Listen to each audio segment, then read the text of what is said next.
ভিডিওটা বর্তমান সময়ের জন্য খুবই উপযোগী। আমি প্রত্যেকদিন ভিডিও বানাই, তবে কখনো লাইক চাইনি, কমেন্ট চাইনি, শেয়ার করতে বলিনি। আজকে একটা অনুরোধ করব, এই ভিডিওটাতে একটা লাইক করবেন, একটা কমেন্ট করবেন, একটা শেয়ার করবেন, যাতে সবাই দেখতে পারে। আর সেখান থেকে একটা মানুষও যদি সংশোধন হয়, নিজেকে সঠিক পথে নিয়ে আসে, তাহলে আমি সার্থক। আর আপনারাও সওয়াব পাবেন, কারণ আপনাদের লাইক কমেন্ট শেয়ারে এই ভিডিওটা অন্যের কাছে পৌঁছাবে, সবাই দেখতে পারবে। এই গরমের মধ্যে যেসব বোনেরা বাসায় গেঞ্জি বা টি শার্ট পরেন, তাদের উদ্দেশ্যে কিছু কথাগুলো মনোযোগ দিয়ে শুনবেন, ইনশাল্লাহ অনেক কিছু বুঝতে পারবেন। যেসব বোনেরা বাসায় গেঞ্জি বা টি শার্ট পরেন, আপনারা কি জানেন কার কার সামনে গেঞ্জি বা টি শার্ট ব্যবহার করা যাবে?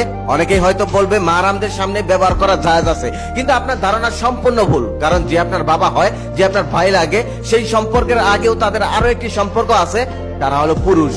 তাদের মধ্যে পুরুষত্ব আছে।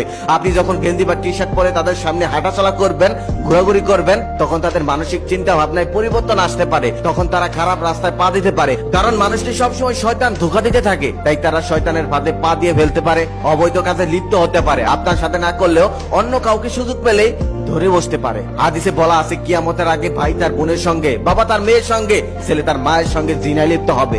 আস্তাগফিরুল্লাহ, নাউজুবিল্লাহ। আল্লাহ তাদেরকে হেদায়েত দান করুক, আল্লাহ তাদেরকে ক্ষমা করুক। খবরে অলরেডি এইসব আপনি শুনতে পারবেন, এইসব অলরেডি শুরু হয়ে গেছে। এর কারণ কি জানেন? একমাত্র মেয়েদের বেপরদা।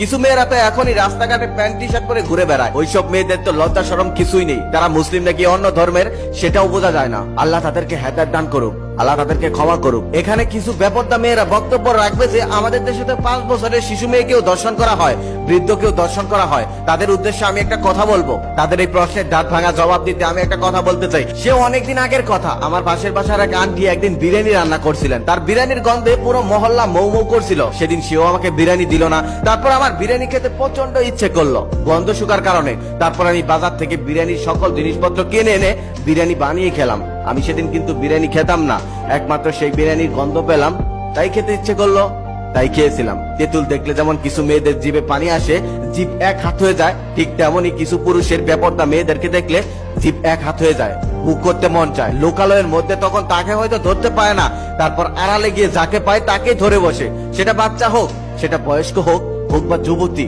সেটা দেখার তার কোনো যায় আসে না, কারণ তার ভোগ করতে হবে, তার জিভে পানি এসে গেছে।